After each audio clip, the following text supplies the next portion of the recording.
Hello बच्चों, मैं नीता माथुर अपनी इंग्लिश ग्रामर क्लास में, आपकी सबसे फेवरेट इंग्लिश ग्रामर क्लास में आप सभी का बहुत बहुत स्वागत करती हूँ। So how are you? मैं सोचती हूँ सभी जने एकदम स्वस्थ होंगे, मज़े में होंगे। तो पूरी एनर्जी के साथ, पूरे दिल से हम आज की क्लास शुरू करते हैं। और आज का टॉपिक हम लेते हैं फ्यूचर परफेक्ट कंटिन्यूस टेंस। कौन सा टेंस है? Future perfect continuous. Future perfect continuous tense जो है बेटा, फ्यूचर यानी कि भविष्य, परफेक्ट जबकि काम का कुछ हिस्सा हो चुका है, और कंटिन्यूस कुछ अभी चल रहा है। तो ये टेंस वो बताता है जबकि भविष्य काल में किसी काम का कुछ हिस्सा हो चुका होगा लेकिन कुछ चल रहा होगा। कुछ हिस्सा हो चुका होगा और कुछ चल रहा होगा। कौन से काल में? भविष्य काल में। Yes, it shows that action will have been continue for some time in future. Okay, so इसमें हम लेते हैं वर्ब की first form plus ING. Yes, और हेल्पिंग वर्ब्स इसके क्या हैं बच्चों? तो फर्स्ट फॉर्म के फर्स्ट पर्सन के साथ में काम आ रहा है। फर्स्ट पर्सन यानी आई और वी के साथ में विल, हैव, बीन। अब विल तो शो कर रहा है फ्यूचर, हैव शो कर रहा है परफेक्टनेस यानी कि कुछ हिस्सा हुआ है, और बीन शो कर रहा है कंटिन्यूटी, लगातार होना। सो हेल्पिंग वर्ब है विल हैव बीन या शैल हैव बीन।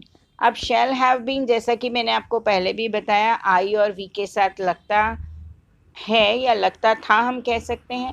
आप चाहें तो शैल हैव बीन भी यूज़ कर सकते हैं या विल हैव बीन भी यूज़ कर सकते हैं। यू के साथ भी will have been. Third person singular number यानी कि किसी का नाम है, या हम प्रोनाउन यूज़ कर रहे हैं ही, शी, इट, या हो गया माय फ्रेंड, माय सिस्टर, या हो गया माय नेबर, माय कुलीग। तो ये सब थर्ड पर्सन सिंगुलर नंबर हो गए, इसके साथ भी विल हैव बीन लगेगा। और दे के साथ भी वे सब, माय फ्रेंड्स, इन सब के साथ भी विल हैव बीन ही लगेगा। तो सभी के साथ I, we, you, they, he, she, it या किसी का नाम है, सभी के साथ में विल हैव बीन टेंस लग रहा है। अब सबसे समझने वाली बात इसमें ये है कि हम विल हैव बीन का यूज़ कैसे करेंगे, नेगेटिव कैसे बनाएंगे, वो सब देखिए। तो हमने इसका सेंटेंस लिया है, हम 3 साल से इस कॉलेज में पढ़ रहे होंगे, यानी कि अभी उस कॉलेज में नहीं गए हैं, फ्यूचर की बात कर रहे हैं कि हम 3 साल से इस कॉलेज में पढ़ रहे होंगे, तब हम ये टेंस काम में ले रहे हैं। तो देखिए, वी सब्जेक्ट हमने लिया, फिर will have been as it is helping verb आ गया, उसके बाद वर्ब प्लस आईएनजी आ गया, फिर ऑब्जेक्ट आ गया। So we will have been studying in this college for 3 years। अब नेगेटिव कैसे बनाएंगे? We will not have been, यानी कि विल और हैव बीन के बीच में नॉट लग रहा है। So we will not have been studying in this college for 3 years। Will we have been, interrogative बनाने के लिए हमने हेल्पिंग वर्ब का सिर्फ विल आगे रखा है, पूरा विल हैव बीन आगे नहीं आया है। विल के बाद में सब्जेक्ट लगाओ, विल वी, फिर have been studying in this college for 3 years। और इंट्रोनेगेटिव में will we not have been studying in this college for 3 years। ठीक है, आगे दोनों परफेक्ट कंटिन्यूस टेंस करने के बाद फ्यूचर परफेक्ट कंटिन्यूस टेंस बहुत ही इजी है, बहुत आसानी से आपको समझ आएगा। हिंदी के सेंटेंसेस ट्रांसलेट कीजिए और अपने बुक्स में से इंग्लिश की एक्सरसाइज कीजिए। तो बच्चों, समझने के लिए इसके, तो बच्चों हम इंग्लिश सेंटेंसेस समझते हैं कि प्रेजेंट परफेक्ट कंटिन्यूस के इंग्लिश सेंटेंसेस को हमें कैसे पहचानना है कि कौन से सेंटेंसेस में हमें फ्यूचर परफेक्ट कंटिन्यूस टेंस भरना है।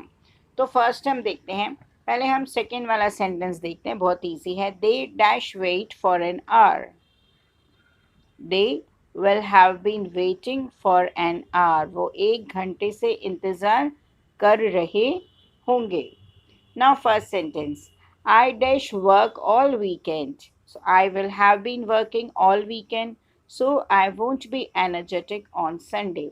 मैं पूरे सप्ताहांत से काम कर रही होंगी, इसलिए मैं संडे को एनर्जेटिक नहीं होंगी।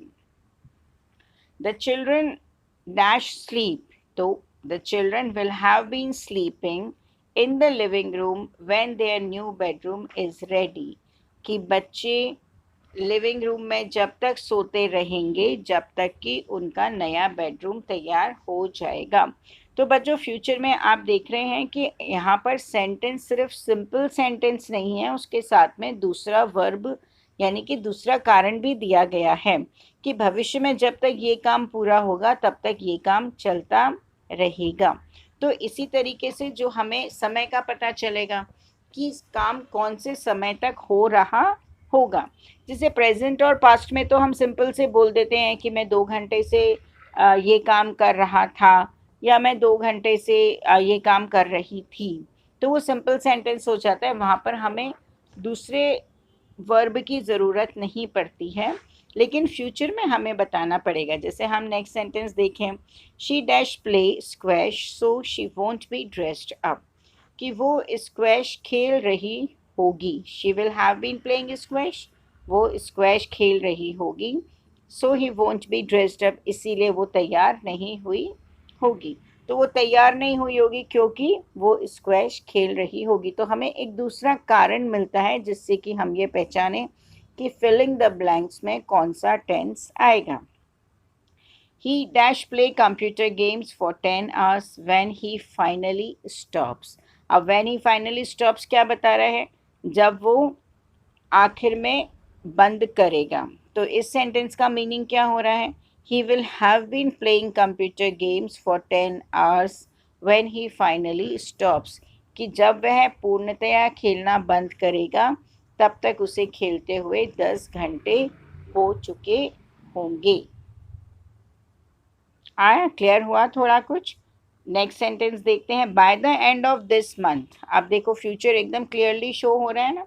Bye the end of this month, इस महीने के अंत तक, we will have been living together for 6 years, हम 6 सालों से साथ रह रहे होंगे।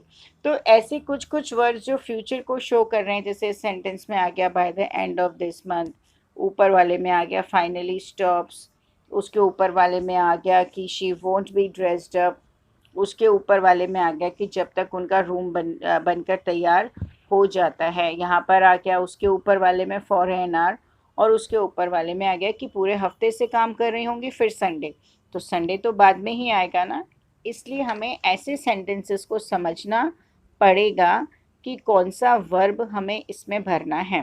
तो बच्चों, ये तो अभी मैंने फ्यूचर परफेक्ट कंटिन्यूअस का आपको बताया है। मैं बीच बीच में इस तरह के एक्सरसाइजेस भी लूँगी जिसमें कि हमें इंग्लिश के सेंटेंसेस को कैसे समझें कि उसमें कौन से टेंस का फॉर्म और कौन से टेंस के हेल्पिंग वर्ब्स कैसे हमें समझ आए कि हम कौन से भरें। तो ठीक है, एक्सरसाइजेस कीजिए, परफेक्शन लाइए। Only practice makes a man perfect, so practice करते जाना है। थोड़ी सी प्रैक्टिस करके हम परफेक्ट हो जाते हैं बच्चों। ऐसा नहीं है कि हमें बहुत ज़्यादा करना है।